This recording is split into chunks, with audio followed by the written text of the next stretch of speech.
One, two, three, 4. Open your mind.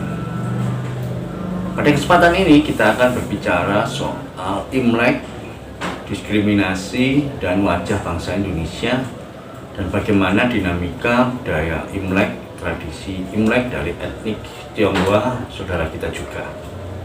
Apa dan bagaimana kupasannya? Open your mind. Mengakhiri diskriminasi.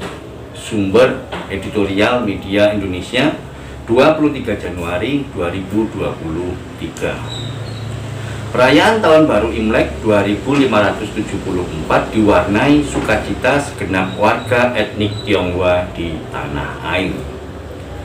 Perayaan berjalan hikmat dan penuh syukur setelah melewati tahun yang tak mudah dilalui karena pandemi COVID-19 dan kondisi ekonomi global yang cukup suram hingga berdampak pada perekonomian nasional. Imlek adalah waktu yang tepat untuk berkumpul bersama keluarga.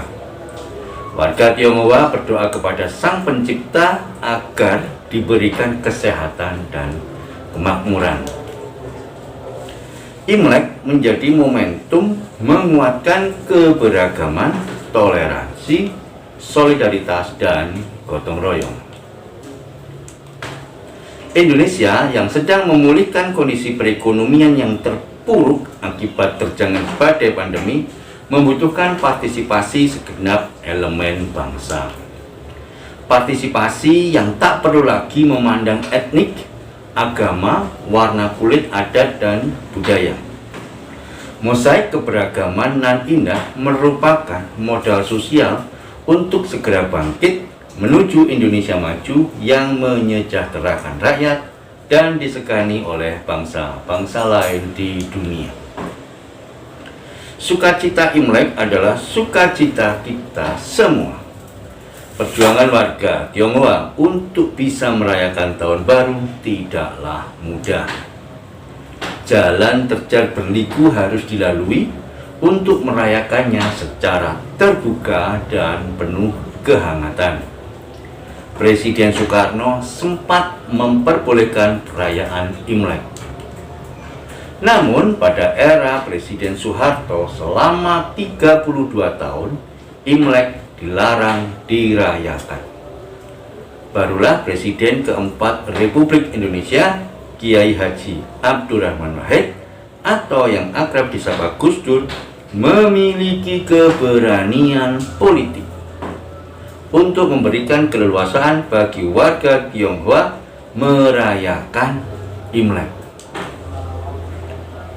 Gus Dur mencabut Impres nomor 14 tahun 1967 tentang agama, kepercayaan, dan adat istiadat Cina melalui keputusan Presiden nomor 6 tahun 2000. Gus Dur tak hanya mempersilahkan warga Tionghoa yang berjumlah sekitar 2,83 juta jiwa menjalankan aktivitas keagamaan dan kebudayaan, tetapi juga memberikan ruang untuk memperjuangkan hak-hak sipil mereka yang selama ini terdiskriminasi.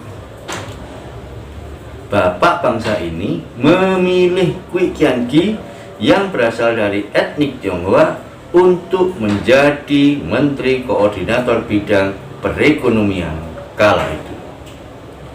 Imlek mengingatkan kita untuk selalu menjaga komitmen bersama sebagai sesama anak bangsa agar saling menghargai, tolong-menolong, dan bersinergi sehingga tak ada lagi sekat budaya, ekonomi, dan politik demi tumbuh bersama membangun bangsa dan negara.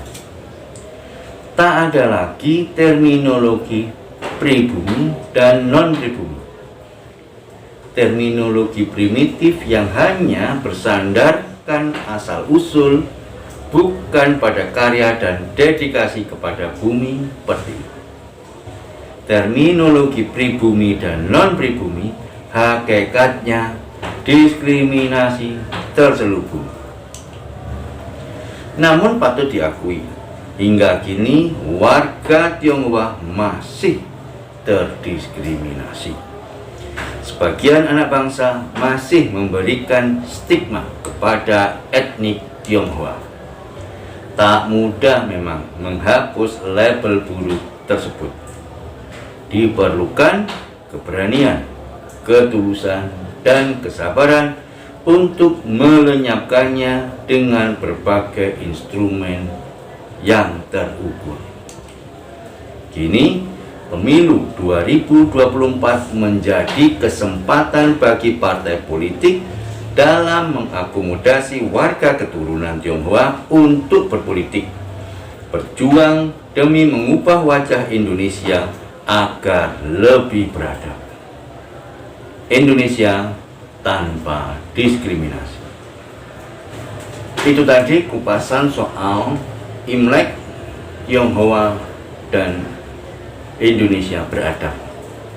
Semoga bermanfaat. Indonesia maju tanpa diskriminasi. Open your mind.